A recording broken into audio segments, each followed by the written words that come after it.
This is video number 3, addressing this idea of letting go and letting God. So before we continue, let's just take the charity box and give some charity. So this is our charity box.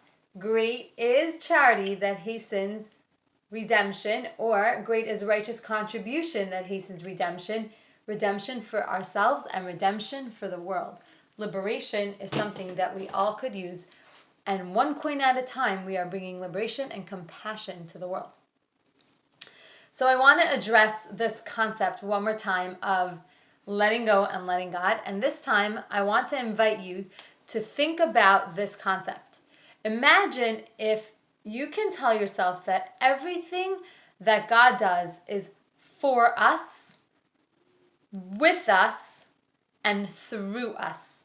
And imagine that no matter what happens, even if it looks like the seemingly opposite of anything that we wanted, that there is a plan here that is for our greater good.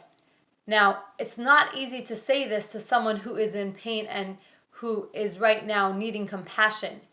So I am speaking to people who have been able to move through stages of grief, or people who in general just want to understand how do we let go and let God in our day-to-day life in different areas where things can happen that could be disappointing, or we can put so much effort into something and then not see it bear fruit the way we wanted.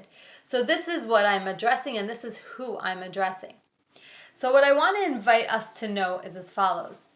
We are not supposed to do this alone.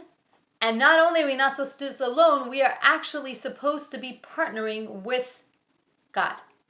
Meaning that if a situation happens, or if we're trying to accomplish something and we haven't been able to move forward, instead of surrendering, that means giving up and feeling powerless, we can do something that's empowering and say, okay, I have done my piece. If there is more for me to do, please God, open my eyes and show me the next step.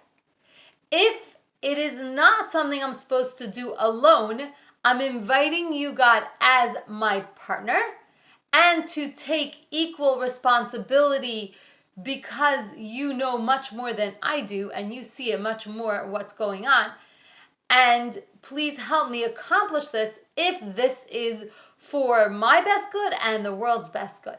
If it's not, please open my eyes in the most gentle and loving way and help me see what your plan is for me.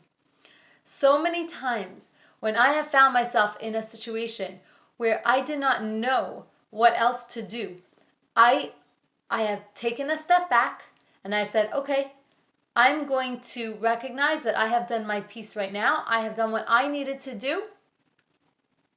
And if you feel that I need to do another step, or if there's something else for me to do, please open my eyes. And I will just sit very quietly inside of myself and I will go to my heart and I'll say, what is my next step? And sometimes my next step says, do nothing.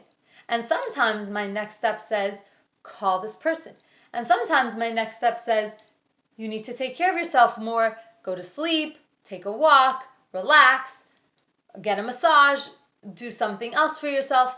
And sometimes it's just a matter of just keep taking the next action and you will be led to where you need to go.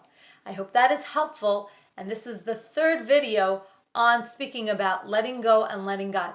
If you appreciate what's being said here and you feel other people can benefit, please share it with them, and please leave me a comment below if this was helpful for you or if you have any other questions. Thank you.